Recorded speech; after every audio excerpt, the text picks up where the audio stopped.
आज से हम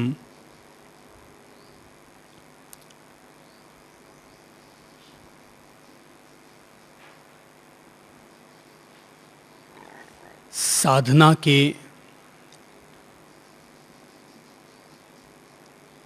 एक ऐसे खास मार्ग की जानकारी प्राप्त कर रहे हैं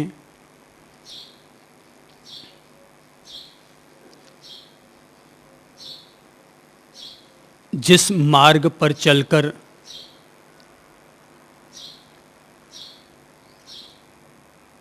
अनगिनत मुमुक्षुओं ने, आत्म पिपासुओं ने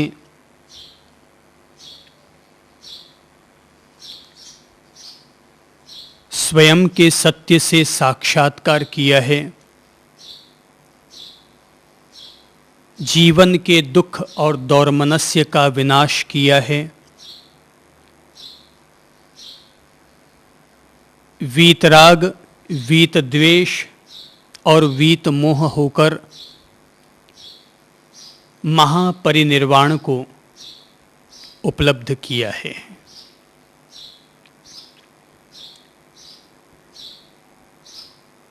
जब भी ऐसे किसी पवित्र मार्ग पर चर्चा करने का प्रसंग बनता है तो ऐसा करने से केवल आप साधक भाई बहन ही आनंदित और लाभान्वित नहीं होते, वरन मैं स्वयं भी उतना ही पुलकित, उतना ही आनंदित और उतना ही सत्य के रस से अभिभूत हुआ करता हूँ।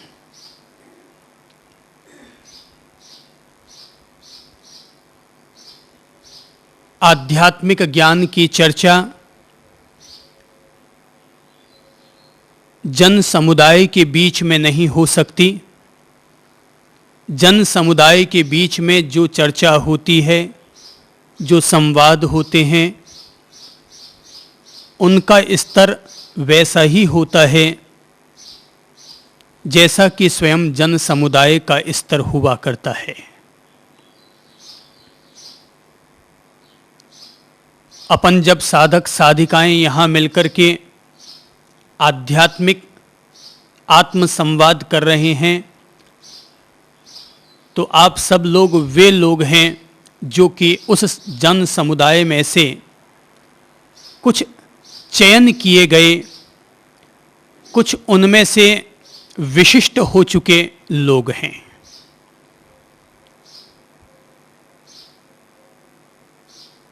ज्ञान चर्चा जब अध्यात्म के स्तर पर हो तो निश्चय ही किसी सरोवर के किनारे बैठकर या किसी पहाड़ी के शिखर पर बैठकर या किसी पूनम के चांद की चांदनी रात में बैठकर चर्चा की जाती है तो उसका आनंद ही कुछ और होता है, अनेरा होता है, अद्भुत होता है। अपन लोग संबोधि धाम के इस पहाड़ी शिखर पर बैठकर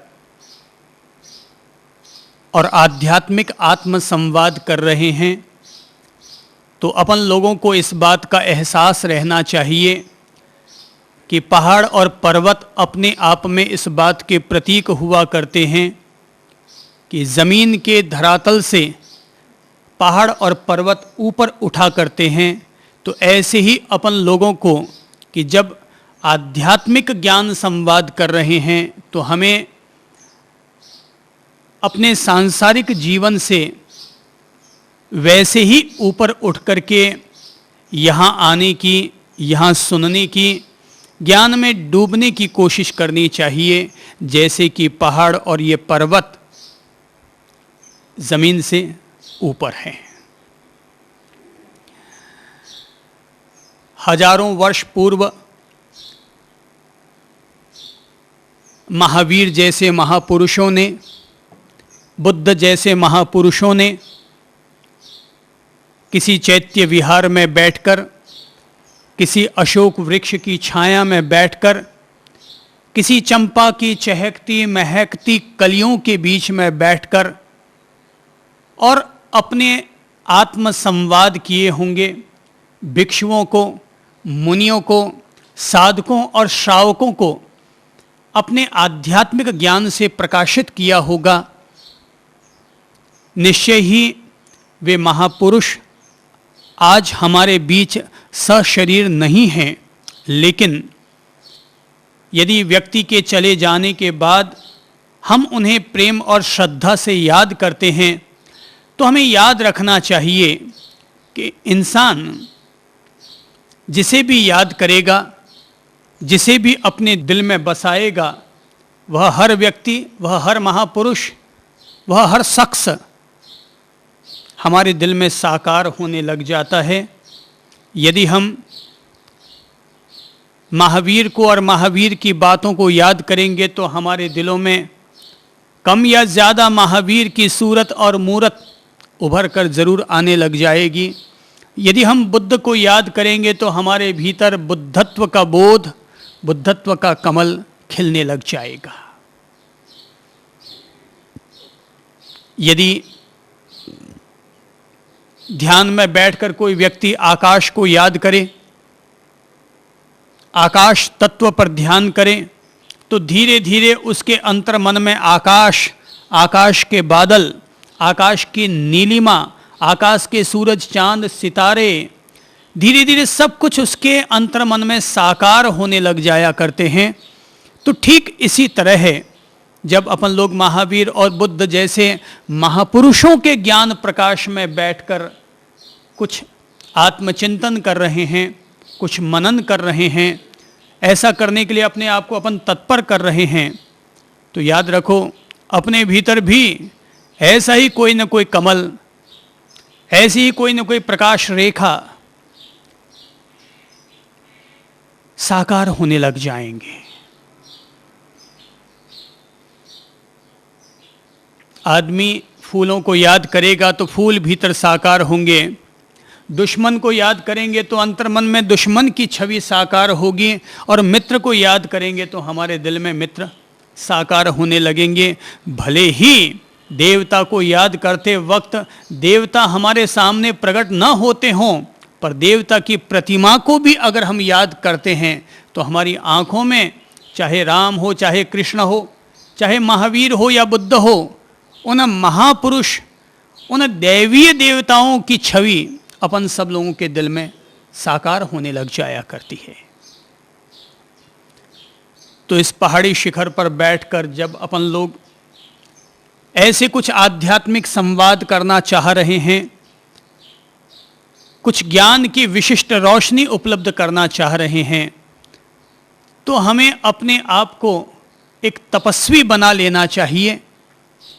जैसे कि इस समय अपन लोग यहाँ पर तपोवन में बैठे हैं, संबोधि धाम अपने आप में एक तपोवन है, और अपन लोग तपोवन में बैठ करके आध्यात्मिक संवाद कर रहे हैं। तो केवल तपोवन में बैठने से काम नहीं बनता, अपने आप को तपस्वी बनाने से काम सधता है। तपस्वी बनाने का अर्थ यह नहीं है, मैं यह नहीं कहना चाहता कि रोजाना उपवास करना शुरू कर लो, पर मैं यह ज़रूर कहना चाहता हूँ कि अपने आप में वास करना शुरू कर लो। तपस्वी का अर्थ ही होता है अपने आप को तपाने वाला। तपस्वी का अर्थ होता है परिश्रम करने वाला। तपस्वी का अर्थ होता है हमारी इंद्रियां जो अलग अलग विषयों में लोलुप हो जाया करती हैं, अपनी इंद्रियों को अपने वश में कर लेना, ये सबसे बड़ी तपस्या है। तो हमारे भीतर संकल्प और विकल्पों के बतौर विचार, संवेदनाओं के तौर पर, संस्कारों के तौर पर जो रात दिन कर्म के बीज बोए जाते रहे हैं और अपन लोग बोते रहते हैं मन ही मन में। क्रियाओं में तो अपन लोग कितने कर्मों के बीज बोते हैं वो तो एक अलग बिंदु हो गया, पर मन ही मन में विचार और विकल्पों के तौर पर, राग और द्वेष के संकल्प विकल्प के तौर पर अपन लोग जो अपने मन ही मन में कर्म बीज बोते रहते हैं, तपस्वी होने का अर्थ यह हुआ कि हम अपने उन कर्म के बीजों को धोने में, उनको धुनने में, उनको उखाड़ने में, उनको काटने में अपन लोग अपने आप को तत्पर करेंगे। हर व्यक्ति को तपस्वी हो जाना चाहिए, उसे अपने घर को भी तपोवन बना लेना चाहिए। व्यक्ति के सामने उसका लक्ष्य स्पष्ट हो जाना चाहिए कि वह अपने जीवन में संसार चाहता है, भव चक्र से मुक्ति और निवृत्ति चाहता है, या वह संसार में प्रवृत्ति चाहता है। अगर संसार में प्रवृत्ति चाहते हो तो ऐसे लोगों के लिए सामान्य स्तर की बातें हुआ करती हैं, पर जो लोग संसार से ऊपर उठकर बोधपूर्वक, ज्ञानपूर्वक रोशनी के पथ के अनुयायी होते हुए अमृत पुत्र की तरह अपने आप को जीना और समर्पित करना चाहते हैं, उन लोगों को एक तपस्वी की तरह हो जाना चाहिए। अपने आप को तपस्वी बना लो, घर को तपोवन और खुद को एक तपस्वी। बिना खुद को तपस्वी बनाए, बिना खुद को तपाए, बिना अपनी इंद्रियों को वश में किए, बिना अपने संस्कारों को शिथिल किए, बिना अपने कर्म बीजों को धुने बगैर कोई भी व्यक्ति आध्यात्मिक पथ पर प्रगति नहीं कर सकता। अध्यात्म की चर्चाएं करना अलग चीज है, धर्म और अध्यात्म की चर्चाएं करना अलग चीज है, शास्त्र पढ़ना अलग चीज है, उन पर प्रवचन देना और प्रवचन सुनना ये दोनों ही बिल्कुल अलग चीज है। पर उस धर्म और अध्यात्म के बिंदु को जीने के लिए अगर कोई पहल अगर कोई जरूरी तत्व है तो अपने आप को तपस्वी बना लो। अगर आप लोग साधना मार्ग पर चल रहे हैं तो यानी आप क्या हैं? आप एक तपस्वी हैं। अपने मन को, अपनी इंद्रियों को, अपनी काया को आप लोग संयमित करने के लिए प्रयत्नशील बने हुए हैं। तो मैं तो केवल इतना सा ही अनुरोध करूंगा कि जैसे पहाड़ और पर्वत सामान्य जमीन से ऊपर हुआ करते हैं, जैसे कि कमल के फूल सामान्य सरोवर के जल से ऊपर उठ करके जिया करते हैं, वैसे ही अपन सभी साधकों को एक कमल के फूल की तरह, एक अनासक्त योगी की तरह अपनी अंतरात्मा में जीना चाहिए, इस धरती पर जीना चाहिए। एक अनासक्त योगी अगर धरती पर जीता है तो यह धरती का सौभाग्य होता है, और अगर कोई एक आसक्त भोगी और रोगी अगर दुनिया में जीता है तो यही संसार के लिए भार और बोझ बन जाया करता है। तो भक्ति के मार्ग पर चलने के लिए, बुद्धत्व के मार्ग पर चलने के लिए, महावीर के महामौन के मार्ग पर चलने के लिए इंसान का तपस्वी होना पहली अनिवार्यता है।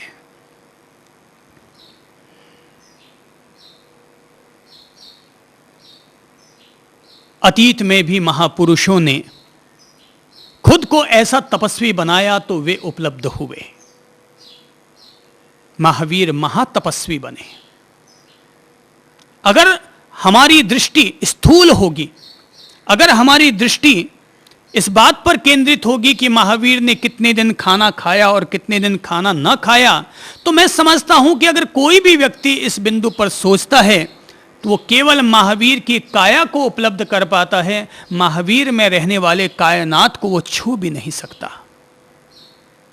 अगर हम ये गिनते रहेंगे, जैसा कि उनके अनुयायी अमूमन भूल करते हैं कि वे इस बात को बड़ी इज्जत के साथ बखान करते हैं कि महावीर प्रभु ने अपने 12.5 वर्ष के साधना काल में केवल 350 दिन खाना खाया, बाकी दिन वो भूखे रहे। तपस्वी इस रूप में तपस्वी बने। यदि कोई यह कहे कि महावीर ने 12.5 वर्ष में 11 वर्ष तक उपवास ही उपवास करते रहे, तो मैं समझता हूं कि महावीर की साधना भी फिर केवल काया से जुड़ी हुई रही, हठ योगियों की वो साधना हो गई।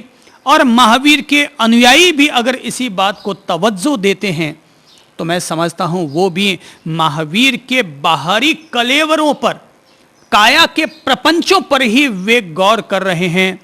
मैं कहूँगा काया को तपाना महावीर के लिए एक साधारण बात है।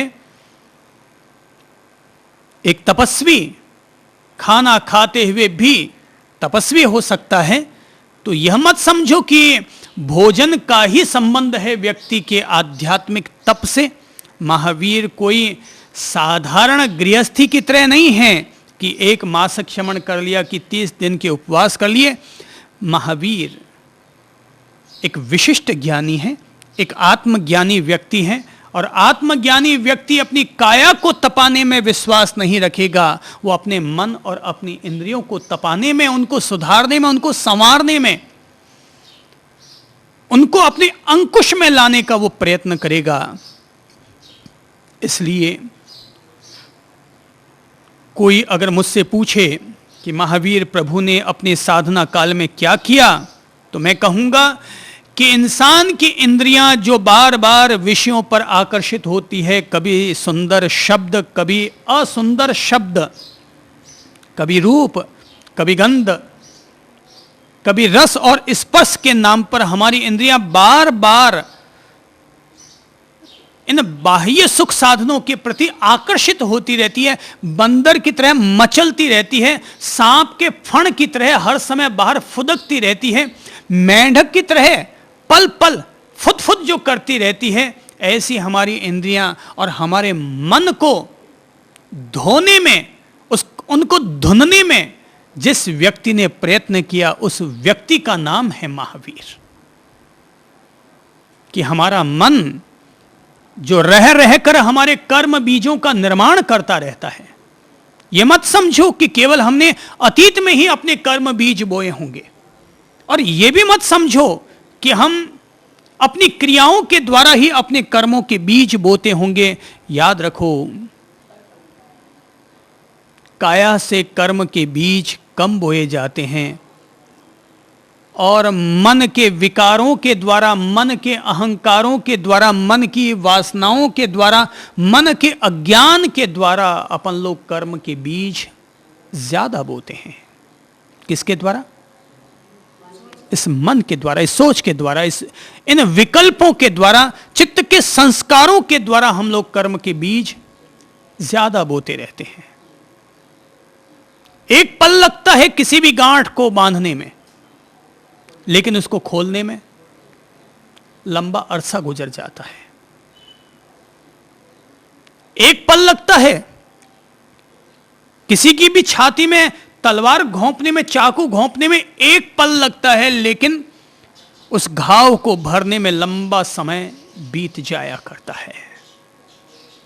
तो ये जो हमारे कर्म के बीज हैं, जो कि हम लोग मन ही मन, कभी राग के रूप में, कभी द्वेष के रूप में, कभी दौर्मनस्य के रूप में, कभी एक दूसरे के प्रति शोक और चिंता के रूप में अपने भीतर बोया करते हैं, बस इन कर्म के बीजों को धोना और धुनना ही जीवन की सबसे बड़ी आध्यात्मिक तपस्या है।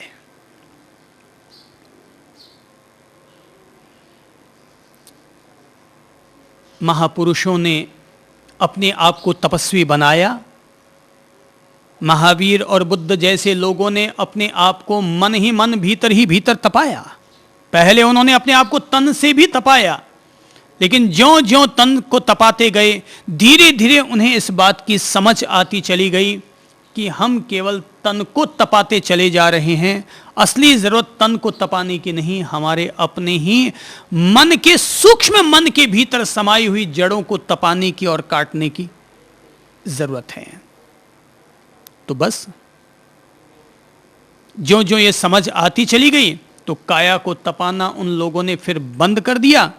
उन्होंने माना कि तपस्या के लिए काया प्रवेश द्वार की तरह है, बाकी तो इंसान को अपने मन को, अपने चित्त को, अपनी आत्मा को ही तपाना उसकी सच्ची तपस्या है।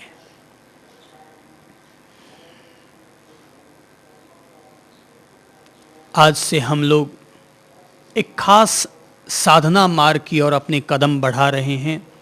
उस मार्ग की बारीकियों को समझने का प्रयत्न करते हैं। और वो मार्ग है विपश्यना का मार्ग। एक ऐसा पवित्र मार्ग जो कि इंसान को स्वयं से साक्षात्कार करवाता है, एक ऐसा मार्ग जो कि इंसान को सत्य से साक्षात्कार करवाता है, एक ऐसा मार्ग जिसमें कहीं भी किसी भी प्रकार का आरोपण नहीं है, वरन व्यक्ति की अपनी ही प्रकृति से मुलाकात करने का तरीका, उसी का नाम है विपश्यना। दुनिया में जितनी भी साधना पद्धतियां बनी हुई हैं, उनमें हो सकता है कि कहीं कोई ईश्वर जैसी चीजें, स्वर्ग नरक जैसी चीजें, आत्मा जैसी चीजें बार बार लाई जाती होंगी, पर विपश्यना एक ऐसा मार्ग है जिसमें किसी भी प्रकार का आरोपण नहीं है, कहीं भी कोई चीज समाविष्ट नहीं है। विपश्यना यानी खुद से खुद की मुलाकात, खुद की प्रकृति से खुद की मुलाकात। इसलिए विपश्यना की यह सबसे बड़ी विशेषता है कि भले ही ये मार्ग किसी भी इंसान को धीरे धीरे आत्मसात हो, धीरे धीरे समझ में क्यों ना आए, पर एक बात तय है, ये मार्ग कहीं भी किसी तरह की मिक्सिंग नहीं करता, घाल मेल नहीं करता, किसी भी तरह का आरोपण निक्षेप नहीं करता। जो है उससे मुलाकात, जो है उसका साक्षी होना, जो है उसका मात्र ज्ञान करना, जो है उसका मात्र दर्शन करना, जो है उसका ही तपस्वी होना, जो है उसी के प्रति प्रज्ञाशील, अर्थात जो है उसी की ही प्रत्यक्ष अनुभूति करना, इसका नाम है विपश्यना। प्रज्ञाशील होने का अर्थ है जो भी हमारे पास है, जो भी हमें अनुभव में आ रहा है, उस अनुभूति के प्रति जागरूक होना, उसके प्रति सचेतन होना, इसका नाम है विपश्यना। बाकी दुनिया में साधना पद्धतियां खूब हैं। कुंडलिनी षट चक्र के नाम पर एक बहुत गहरी साधना पद्धति इस भारत ने दुनिया भर को दी है, लेकिन कुंडलिनी और षट चक्र ये दोनों ही एक ऐसे पहलू हैं जो कि इंसान की प्रत्यक्ष अनुभूति में नहीं आते, वरन साधना की गहराई में जाते जाते इंसान को इन चीजों से कहीं कोई संपर्क जुड़ता होगा, इनकी ऊर्जा इंसान को उपलब्ध होती होगी। मैं मानता हूं कि इंसान को अदृश्य को पूजने से पहले उसको दृश्य पर गौर करना चाहिए। उसे मंदिर की प्रतिमाओं को पूजने से पहले मंदिर के बाहर बैठे हुए भिखारियों में भी भगवान को देखने का नजरिया उसे प्राप्त कर लेना चाहिए।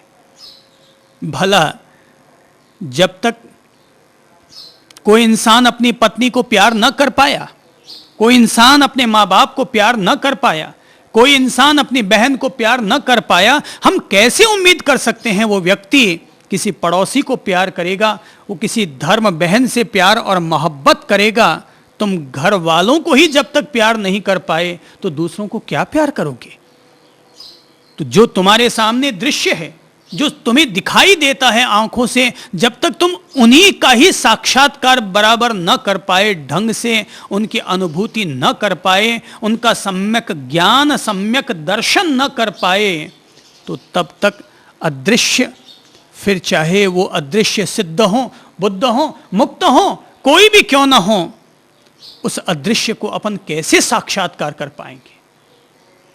जैसे मान लीजिए आप रोजाना सुबह प्रभु की भक्ति करते होंगे और रोजाना 1 घंटे प्रभु की प्रार्थना करते होंगे, और प्रभु की प्रार्थना करते हुए आपको 10 साल गुजर गए होंगे। जरा मुझे बताएं कि उन 10 सालों में आपको प्रभु जी कितने बार मिले? अदृश्य पर तो हमने गौर कर लिया जो हमें दिखाई नहीं देता है, पर मैं पूछना चाहूंगा कि आपने 10 सालों तक प्रभु भक्ति की, प्रभु पर ध्यान किया, प्रभु की प्रार्थना की, पर इन 10 सालों में आपने अपने सत्य को कितना समझा? 10 साल में आपने अपने प्रभु को कितना प्राप्त किया? सबसे बड़ी बात यह है कि जो अदृश्य है हम उसके प्रति तो आस्थाशील होते चले गए, पर जो दृश्य है हमने अपनी काया को कितना समझा? हमने अपने काया के विकारों को समझने के लिए कितना वक्त दिया? हमने अपनी इंद्रियों पर विजय प्राप्त करने के लिए कितना बोध और कितनी जागरूकता हमने कायम की। जैसे 1 घंटा तो रोज लोग भक्ति कर लेते हैं, 1 घंटा रोज लोग प्रभु जी के नाम का जप कर लेते हैं। मैं पूछना चाहूंगा, ऐसे लोगों ने क्या महीने में 10-10 मिनट करके भी अपना वक्त निकाला है अपने आप को समझने और जानने में? जो इंसान अपने आप को नहीं समझ पाया वो औरों को क्या समझ पाएगा? जो इंसान खुद को ही अभी तक नहीं जान पाया, खुद को ही वश में नहीं कर पाया, वो आदमी दूसरों को कैसे वश में कर पाएगा? मेरे पास एक सज्जन आए और उन्होंने मुझसे पूछा कि साहब, मेरा मन मेरे वश में नहीं होता है, मुझे क्या करना चाहिए? मैंने कहा कि मैं इस समय थोड़ा व्यस्त हूं, आप 1 घंटा रुकिए, मैं आपको जवाब दूंगा। और 1 घंटे के बाद मैंने अचानक उनसे सवाल किया, जरा एक बात बताइए कि आपकी पत्नी तो आपके वश में होगी?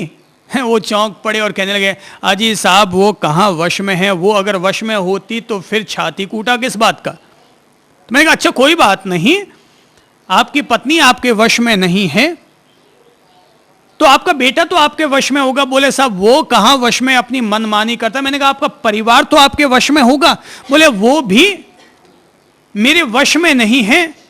तो मैंने कहा तुम दूसरों को वश में करना चाहते हो और मुझसे पूछना चाहते हो कि मन मेरा वश में नहीं है तो क्या करूं? अरे भाई, दूसरों को वश में करना चाहते हो, अपने आप को ही वश में न कर पाए तो दूसरों को कैसे वश में करोगे? मन को वश में करना है। हर कोई आदमी ये बात कहता हुआ तैयार मिल जाता है। हर कोई कहता है साहब मन बड़ा बिगड़ैल है, मन विकृत हो जाता है, एक पलक झपकते गुस्सा कर बैठता है, एक पलक झपकते ही इसके भीतर काम भोग की वासनाओं की तरंगे पैदा होनी शुरू हो जाती हैं। तो जो इंसान अपने मन से पागल है, मन से विक्षिप्त है, मन से घायल है, वो इंसान अपने मन को संवारने के लिए, उसको तपाने के लिए कहाँ वक्त देता है? कहना अलग बात है कि मैं अपने मन को वश में करना चाहता हूं और उसके लिए एक तपस्वी की तरह है। मैंने कहा तपस्या का अर्थ केवल यह नहीं है कि इंसान भूखा मरे, उपवास करे। तपस्या का अर्थ होता है अधिक परिश्रम करने वाला, उसका नाम है तपस्वी। अपने आप को तपाने वाला, मन को, इंद्रियों को, तन को।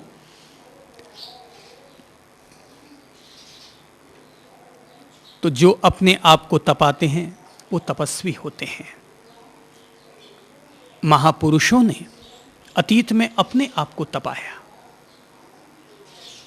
तो जब कोई अपने आप को तपस्वी बना लेता है, अपने आप को तपाने के मार्ग पर ले आता है, तो तब उसकी भक्ति भी तपने लग जाती है, तब उसकी साधना भी तपने लग जाती है, तब उसका ज्ञान भी तपने लग जाता है। बाकी किताबों को पढ़ पढ़ करके दुनिया में आज तक कोई भी व्यक्ति ज्ञानी नहीं हुआ है। किताबों को पढ़ पढ़ करके इंसान बुद्धिमान तो हो सकता है, सूचनाएं एकत्रित कर सकता है, टाइम पास कर सकता है, बुद्धि के विकास के रास्ते वो खोल सकता है, लेकिन सम्यक ज्ञान का मालिक नहीं हो सकता। किसका मालिक नहीं हो सकता? सम्यक ज्ञान का वो मालिक नहीं हो सकता। तपाना पड़ता है अपने आप को, अपने ज्ञान को, अपने अनुभवों को। ठोकरें खानी पड़ती है जिंदगी में, बार बार चिंतन मनन करना पड़ता है, बार बार अपनी प्रज्ञा और प्रतिभा को वस्तु के प्रति, व्यक्ति के प्रति, विचार के प्रति जागरूक करना पड़ता है, सचेतन करना पड़ता है। तब कहीं जाकर इंसान, उसका ज्ञान पकता है। लोग कहते हैं बाल सफेद हुए हैं, भाई दूध पी के बाल सफेद नहीं किए हैं, अरे उम्र गुजारी है। तो ये बात क्यों आती है? यानी उनका ज्ञान पका है, ठोकरें खाई है जिंदगी की। वो कहते हैं तू अभी छोरा है, तू क्या मुझे ज्ञान देता है? ज्ञान पकने की चीज है, ध्यान पकने और पकाने की चीज है। काया और इंद्रियां और मन, ये सब भी तपने और तपाने की चीजें हैं। विपश्यना का जो मार्ग है, ये मार्ग तपने का मार्ग है। याद रख लो, जब अपन लोग विपश्यना और अनुपश्यना के तत्व को समझ रहे हैं तो प्रत्येक प्रकार के आरोपणों से अपने आप को मुक्त कर ले। अतीत के समस्त संस्कारों से अपने आप को मुक्त कर ले। पंथ, परंपरा, संप्रदाय, गुरुडम, सबसे अपने आप को मुक्त कर ले। केवल एक ही बोध कि अब मैं अपने आप को जानने के लिए तत्पर हो रहा हूं, मैं जैसा भी हूं, जो भी हूं, खरा खोटा। अपन लोग होते हैं उल्टे, भीतर से होते हैं खोटे और बाहर से दिखाते हैं खरे। दुनिया में कोई भी इंसान अपने आप को खोटा प्रस्तुत नहीं करता। हर आदमी के भीतर खोटाइयां होती हैं, मगर हर आदमी अपने आप को खरे के रूप में पेश करना चाहता है। अगर आजकल ऐसे आभूषण चल पड़े हैं कि भीतर से हैं पीतल के, पर कहते हैं 1 ग्राम सोना चढ़ा दो तो ऊपर से सोना दिखना चाहिए, ऊपर से खरा खरा दिखना चाहिए, ऊपर से चमक दिखनी चाहिए, अंदर में भले ही खोट हो। इसलिए मैं कहा करता हूं कि फोटोग्राफी करवाओगे अपनी तो ऊपर ऊपर की चीज आएगी, पर एक्सरे कराओगे तो भीतर की खोटाई उभर कर आ जाएगी। फोटो खिंचाओगे तो कलर रंगीन, पर एक्सरे कराओगे तो ब्लैक एंड वाइट। तो अपन सब लोग भीतर से जो ब्लैक एंड वाइट है ना, ये विपश्यना और अनुपश्यना, विपश्यना बुद्ध का शब्द है, अनुपश्यना महावीर का शब्द है, कोई फर्क नहीं है इनमें। धीरे धीरे अपन इन शब्दों की गहराई में भी जाएंगे और अपन समझने की कोशिश करेंगे कि हम लोग जो अपने आप को बाहर से खरे के रूप में पेश करते हैं, जरा हम अपने आप को एक बार दिगंबर कर डालें। भीतर से खोल लें अपने आप को, एक खुली डायरी बना लें अपने आप को कि हां यह मैं हूं, मैं वह था भूल जाओ, मैं क्या होऊंगा भूल जाओ, मैं यह हूं। इस बोध को अपने भीतर जोड़ने का प्रयत्न करो कि मैं यह हूं, खरा खोटा जो भी है। दुनिया में सिक्का कौन सा चलता है, खरा कि खोटा है? कौन सा चलता है? वो खोटा चलाते हैं और आप खरा चलाते हैं। कोई आदमी खोटा सिक्का चलाता है, कोई आदमी खरा सिक्का चलाता है। ऐसा हुआ कि एक महिला अपने पति पर चिल्ला रही थी और कह रही थी कि क्या बताएं, दुनिया ऐसी खोटी हो गई है, दुनिया ऐसी खोटी हो गई है। सब्जी वाला आया था, 10 रुपए की सब्जियां दे के गया और अठन्नी वापस खोटी लौटा के चला गया। पता नहीं दुनिया में किस तरह के खोटे खोटे लोग आ गए हैं। चवन्नी अठन्नियां वो भी खोटी दे दे के चले जाया करते हैं। पति ने कहा भगवान अब क्यों इतना हाका हुका करती है, ठीक है बेचारा दे गया तो दे गया, तुम मुझे दे दे, तू तेरी जो चवन्नी अठन्नी है वो मुझे दे दे, मैं तुझे बदल के दे देता हूं। पत्नी ने कहा अब दे कहां से दूं, अब सारी दुनिया ही ऐसी हो गई, मैंने वो दूध वाला आया तो सुबह मैंने उसको चला दी। अपन सब यहां पर कोई खोटा दे जाए तो 100 गालियां निकालते हैं और अपने पास खोटापन है तो अपन दूसरों को आगे चलाते हैं। इस दुनिया में सब चला चली का खेल है। यहाँ सब एक दूसरे को चलाने में, एक दूसरे को बेवकूफ़ बनाने में सारी दुनिया लगी हुई है। वो मुझे बना रहा है, मैं किसी और को बना रहा हूँ, वो उसको बना रहा है, सब यहाँ पर एक दूसरे को बनाने में लगे हुए हैं। किसी ज़माने में बनाने का अर्थ निर्माण हुआ करता था, सृजन हुआ करता था, लेकिन अब बनाने का अर्थ होता है किसी को बनाना, अर्थात बेवकूफ़ बनाना। तो अब जो ज़माना आ गया वो बनाने का ज़माना आ गया है कि एक दूसरे को लोग बनाने पर तुले हुए हैं। मैंने कभी एक बहुत अच्छी प्यारी सी कहानी पढ़ी थी और उस कहानी ने मुझे बहुत प्रभावित किया था और मैंने अपने जीवन के साथ उस कहानी को एक तरह से लागू ही कर डाला। तो मुझे याद है कि एक संत सब्जी बेचने का काम किया करते थे। आप कोई उल्टा पुल्टा ना सोचें कि संत और सब्जी कैसे बेचेगा। अलग अलग परंपराओं में अलग अलग तरह के संत होते हैं। तो मुफ्त का माल खाने की बजाय तो कर्म योग करके अपनी रोजी रोटी की व्यवस्था करना यह और अच्छी बात है। और सन्यास का संबंध कोई सब्जी के ठेले से और व्यापार से तो है नहीं। सन्यास तो एक मानसिक वस्तु है, सन्यास तो एक मानसिक अवस्था है, जीवन की आंतरिक और आध्यात्मिक अवस्था है। तो वो सन्यासी सब्जी बेचने का काम करते, उनको कम दिखाई देता था, लोग आते सब्जियां खरीदते और खरीदने के बदले में जब उनको 4 रुपया देते तो 4 रुपयों में 3 रुपया सही और 1 रुपये के खोटे सिक्के उनको दे जाया करते। वो संत महात्मा उन खोटे सिक्कों को देखते, पहचान जाते, पर कुछ बोलते नहीं, खोटे सिक्के अपने पास रख लेते और सब्जियां दे देते हैं। जिंदगी गुजर गई संत महात्मा की इसी तरह से। महात्मा के पास ढेर सारे खोटे सिक्के हो गए। एक दिन संत को लगा कि उसे जितना जीना था उसने जी लिया, अब वो जीवन से तृप्त हो चुका है, अब वो प्रभु के मार्ग पर जाना चाहता है, प्रभु में लयलीन होना चाहता है, प्रभु की प्रभुता में, उसकी भक्ति में व्याप्त होना चाहता है। तो फकीर, वो संत, अपनी झोंपड़ी में जितने भी खोटे सिक्के उसने इकट्ठे कर रखे थे, घड़ों में, गठड़ियों में, सारे उसने इकट्ठे कर लिए। अब खरे सिक्के रखता तो कोई चोर चोरी करके ले जाता, अब खोटे सिक्के कौन ले जावे? खोटे सिक्कों को कोई नहीं ले जाता, सब खरे सिक्कों को ले जाते हैं।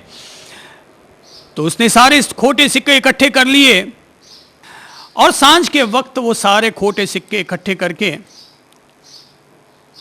एक दरी पर गिरा दिए, बिछा दिए, घड़े और पोटलियां सब खोल खोल करके डाल दी और घुटने टेक करके और अपने प्रभु को याद करने लगा, प्रभु में अपना ध्यान लगाने लगा, प्रभु की भक्ति में डूबने लगा। इस तरह खोता चला गया कि मानो प्रभु उसके सामने साकार हो गए हैं और वो अपनी प्रार्थना में यही गुनगुना रहा था कि प्रभु, मेरी उम्र अब पूरी हो चुकी है, अब मेरे पास जीने के लिए वक्त नहीं है, अब तो मेरे पास केवल तेरे पास आने का ही वक्त बचा है। तो भगवान, मुझे मालूम है कि मैंने जीवन में इतना कोई धर्म कर्म नहीं किया है कि मैं तेरे पास आने का हकदार बनूं। मुझे मालूम है कि मैं एक खोटा सिक्का हूं, पर भगवान जी, मैं तुम्हारे पास आ रहा हूं इस तमन्ना के साथ कि तुम खोटे सिक्के को लौटाओगे नहीं, क्योंकि अब तक मेरी जिंदगी में हजारों हजार लोगों ने मुझे खोटे सिक्के दिए हैं, पर मैंने किसी भी खोटे सिक्के को लेने से इनकार नहीं किया। मैं भी एक खोटा सिक्का हूं, मैं भी आपके श्री चरणों में समर्पित हो रहा हूं, आपके पास आ रहा हूं, कृपा करके आप भी मुझे उसी खोटे सिक्के की तरह अस्वीकार न करें, मुझे स्वीकार कर लें। मुझे बहुत ये कहानी अच्छी लगी हुई है और मैं मानता हूं कि हे प्रभु, हम सब लोग खोटे सिक्कों की तरह हैं, हम सब लोग खोटे सिक्कों की तरह हैं, पर जैसे दुनिया के लोग हमें बना के जाते हैं फिर भी हम बनने को तैयार हो जाते हैं। अब जब हम तुम्हारे पास आ रहे हैं, हो सकता है तुम्हें बनाने को आ रहे हों, पर तू हमें मत बना बैठना, कहीं हमें बेवकूफ़ मत बना बैठना, क्योंकि तू तो करुणावतार है, तू तो कृपा सिंधु है। अपनी करुणा दिखाना, अपनी तुम्हारा जो विरुद्ध कहलाता है उस विरुद्ध का ख्याल रखना। खोटे सिक्के, दुनिया में तो भाई खोटे सिक्के चलते हैं या खरे सिक्के चलते हैं? कौन सा सिक्का आप लोग चलाते होंगे? हैं? दोनों ही चलते होंगे। पर मुझे पता है कि भगवान के घर पर तो केवल खोटे सिक्के ही काम आते हैं, क्योंकि गुल्लक में जाओ, खरे सिक्के कहीं भी आपको किसी भी गुल्लक में नहीं मिलेंगे।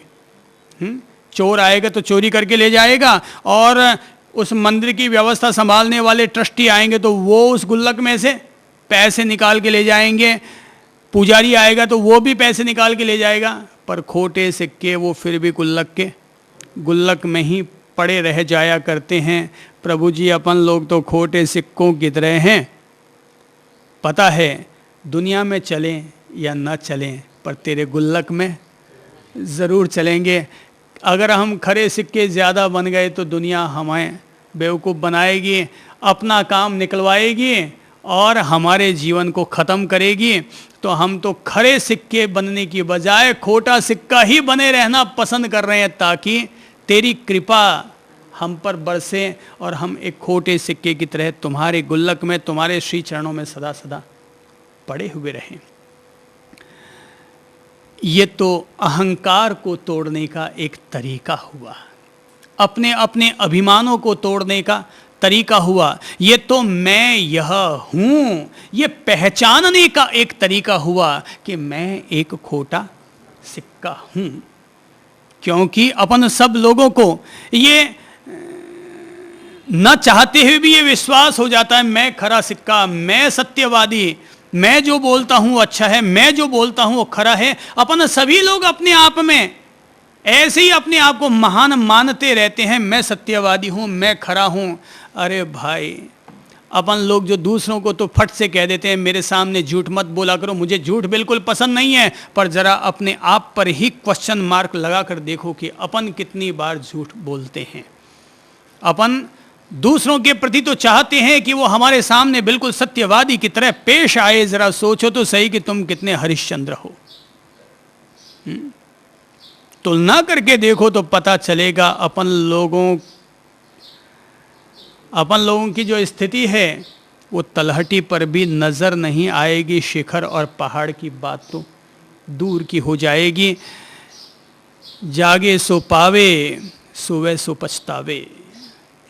जो जगता है वो प्राप्त करता है, जो प्रज्ञाशील होता है, जो अपने आप के प्रति, अपनी आत्मा के प्रति, अपने प्रभु के प्रति, अपने अध्यात्म के प्रति हकीकत में जो जगता है, वही व्यक्ति अपने कर्म के बीजों को धो सकता है, धुन सकता है।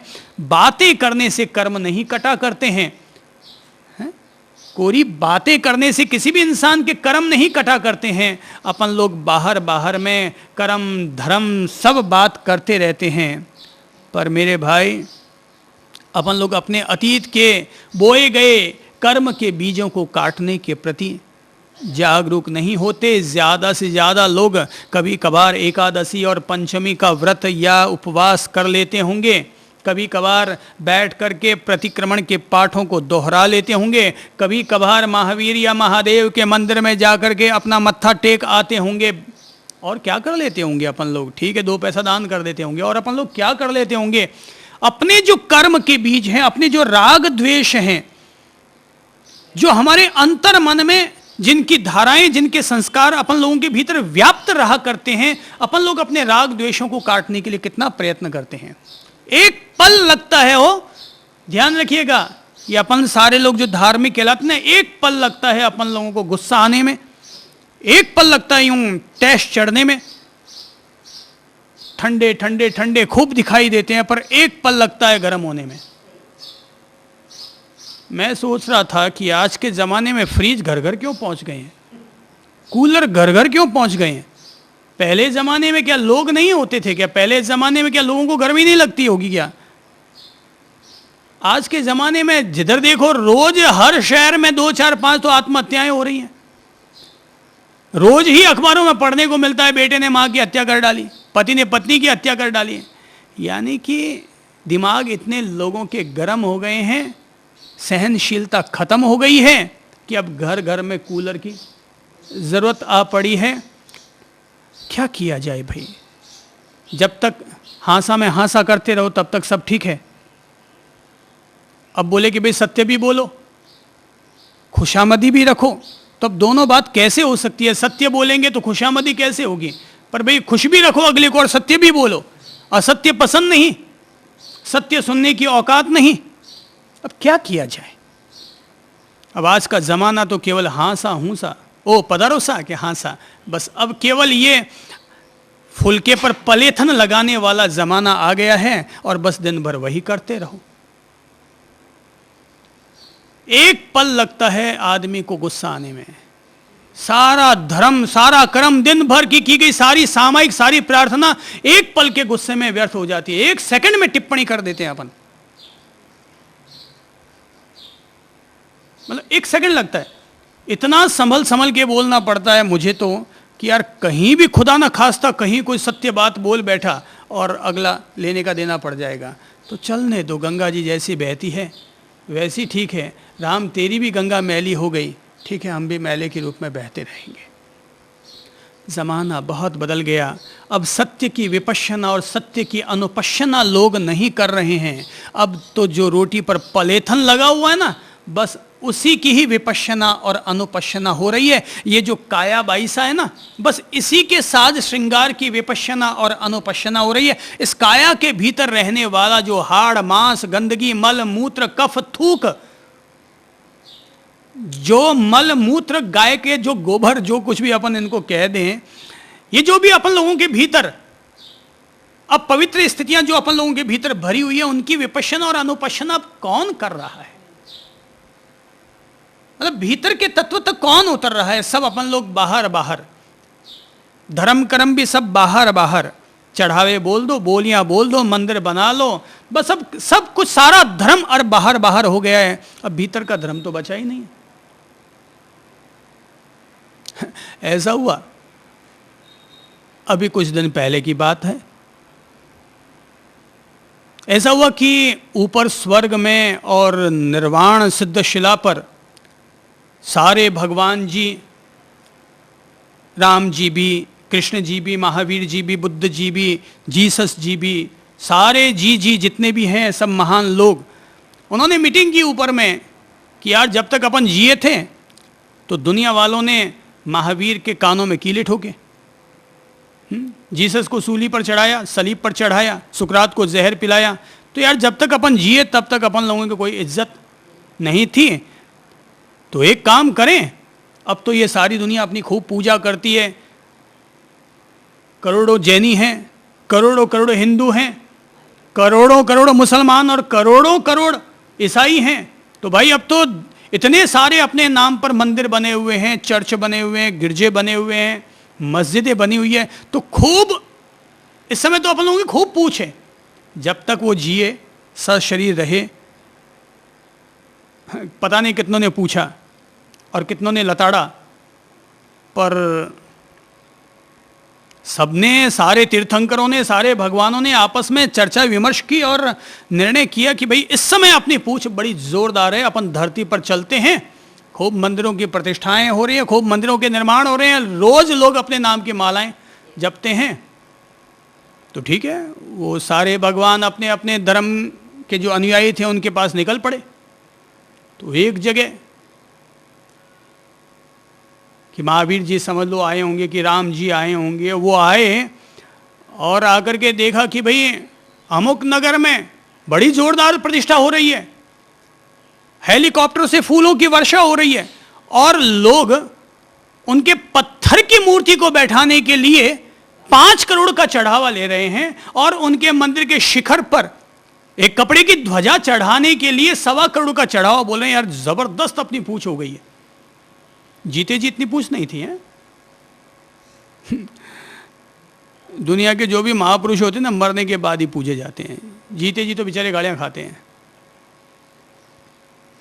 खैर गालियां खाते हैं इसलिए तो महान बनते हैं। अगर जीसस को सलीब पर न चढ़ाया होता तो जीसस क्या इतने विश्वविख्यात बनते? महावीर के कानों में अगर कीले न ठोके होते और उन्होंने अगर इतनी महान समता और सहनशीलता न दिखाई होती तो क्या महावीर आज इस तरह पूजे जाते? ठीक है, वो भगवान जी ऊपर से नीचे आए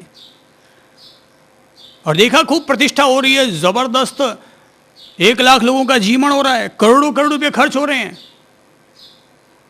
तो इतने में ही महावीर जी और राम जी दोनों साथ साथ आए थे कि भाई ऊपर से निकल के आए हैं तो साथ साथ अपने भारत में चलेगा साथ साथ। तो दोनों चले आए, मंदिरों की प्रतिष्ठा चल रही थी। तो जैसे ही किसी ने उनको देखा तो लोग चिल्ला पड़े, आ भाई आ भाई, बहु रुपया, इसको भी 1 रुपया दो।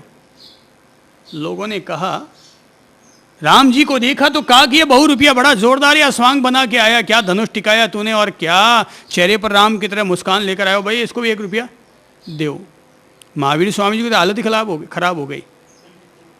महावीर स्वामी जी तो अपने दिगंबर महाराज हैं, तो बिल्कुल निर्वस्त्र होकर के आए थे। तो जैसे ही महावीर स्वामी को देखा लोग लाठियां लेकर के निकल पड़े कि अरे ये कौन सा तरीका हो गया, मंगल कार्य में अमंगल, ये कौन आ गया आदमी, कौन पागल आदमी आ गया। महावीर स्वामी घबराए, अरे यार तुम लोग इतनी पूजा कर करके तो मुझे बुला रहे हो, इतने मंत्र बोल रहे हो, इतने रात भर मेरे नाम के आह्वान कर रहे हो, इतनी पूजा आरती किए तो मैं ऊपर से प्रकट हो गया हूं। बोले ओ, ये केवल निर्वस्त्र ही नहीं है, दिमाग से लूज भी है। तो भगवान जी घबराए कि यार मैं तो क्या सोच के आया और यहाँ के लोग कैसे निकल रहे हैं।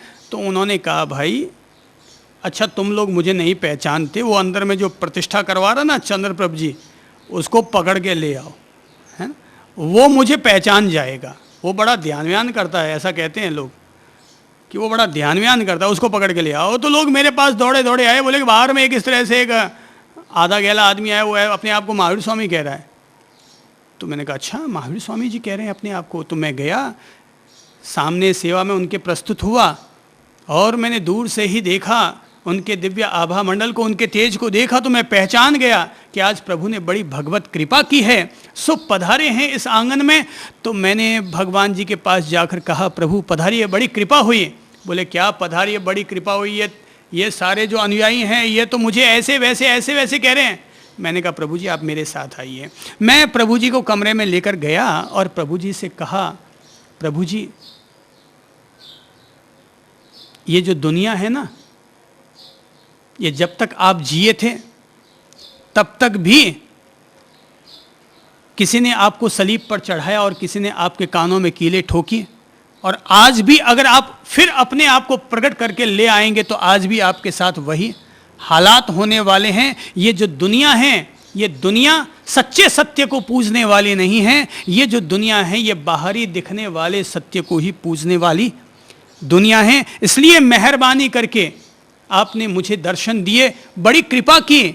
मैं आपके श्री चरणों की धूल को अपने माथे से लगाकर आनंद ले रहा हूँ, पर कृपा करके आप वापस ऊपर पधार जाएं, आप अपने दिव्य स्थान पर पधार जाएं। ये दुनिया बाहरी सत्य को पूजने की आदी है, ये दुनिया सच्चे सत्य से मुलाकात करने की अभ्यस्त नहीं है। सच्चा सत्य इसके सामने आएगा तो ये दुनिया दुत्कारेगी, बहुरूपिया कहेगी, पर अगर दिखावी सत्य को पेश किया जाएगा, बाहरी आडंबरों को पेश किया जाएगा तो ये दुनिया आपके पीछे दौड़ेगी, मचलेगी। यही दुनिया का स्वरूप है। विपश्यना, अनुपश्यना, अनुपश्यना यानी अपने आप को देखना, लगातार देखना, विशेष रूप से देखना, अपने सत्य को देखना। मेरे भाई बहनों, जब अपन लोग साधना के मार्ग पर चलते हुए सत्य को समझने की कोशिश कर रहे हैं तो ये बात मैं इसलिए कह रहा हूँ क्योंकि हमें अपने आरोपित सत्यों को नहीं समझना है। हमने जो सत्य ओढ़ रखे हैं अपने मन पर, उन सत्यों को हमें दरकिनार करना होगा और हमें उस सत्य से रूबरू होना होगा जो कि वास्तविक तौर पर हमारी अनुभूति में अभी, आज ही नहीं, अभी इसी क्षण जो हमारी अनुभूति में आ सकता है, हम उस सत्य से अपनी मुलाकात करेंगे, उस सत्य के करीब अपने आप को लेकर के जाएंगे। ये जो साधना का मार्ग है, सत्य का मार्ग है, ये अपने आप को चिन्हने का, अपने आप को जानने का, अपने आप को पहचानने का मार्ग है। जो भी हैं, जैसे भी हैं, खरे हैं तो भी, खोटे हैं तो भी। दूसरे से मुलाकातें खूब कर ली, अपने आप से मुलाकात करनी है, दूसरों का सम्यक दर्शन खूब कर लिया, अपने आप का सम्यक दर्शन करना है। जो भी हैं, जैसे भी हैं, अपन अपने आप से मुलाकात करेंगे। एक तरह से आज अपन लोगों ने एक कदम बढ़ाने का साहस किया है उस पहाड़ की तरफ जो कि साधारण ज़मीन से ऊपर है, उस पहाड़ की तरफ जो कि साधारण ज़मीन से ऊपर है। तो अपन लोगों ने एक कदम जब बढ़ाया है, भीतर की आँख खोलने की थोड़ी सी कृपा की है आप लोगों ने कि अब हम लोग थोड़े से अपने सत्य से रूबरू होंगे। ये जो जिज्ञासा आज जगी है, ये जो प्यास आज जगी है, अपन लोग अब धीरे धीरे विपश्यना के, अनुपश्यना के इसी दिव्य मार्ग का आनंद लेंगे और रूबरू होते चले जाएंगे। अपने आप से खोल खोल कर अपने आप को देखेंगे, मैं कौन हूँ, मैं क्या हूँ, मैं कहाँ से आया हूँ, मेरा वास्तविक स्वरूप क्या है, मेरी चेतना कहाँ उलझी हुई है, मेरे कौन से विकार हैं, मेरी कौन सी कमजोरियां हैं, मेरी कौन सी खासियतें हैं, धीरे धीरे अपने आप को खोलते चले जाएंगे और अपनी आत्मकथा को पढ़ते रहेंगे। दूसरों को जानना सरल है, किताब को पढ़ना सरल है, पर अपने आप को पढ़ना कठिन है। क्या करें, कठिनाई के रास्ते पर भी अपन लोगों को चलना पड़ेगा। यहाँ कठिन जैसा कुछ नहीं, यहाँ केवल अपने आप को तपस्वी बनाने की ज़रूरत है, बहुत पुरुषार्थ करने की ज़रूरत है, अपने आप को तपाने की ज़रूरत है, आँख खोलकर देखने की ज़रूरत है। याद रखो, आँख खोलना ही सम्यक दर्शन है और आँख बंद करना ही मिथ्या दर्शन और मिथ्या दृष्टि है। आँख खोलेंगे और धीरे धीरे अपने आप को पहचानेंगे। अंतर्दृष्टि ही मूल्यवान हुआ करती है। आज प्रेम पूर्वक इतना ही अनुरोध करता हूँ। नमस्कार।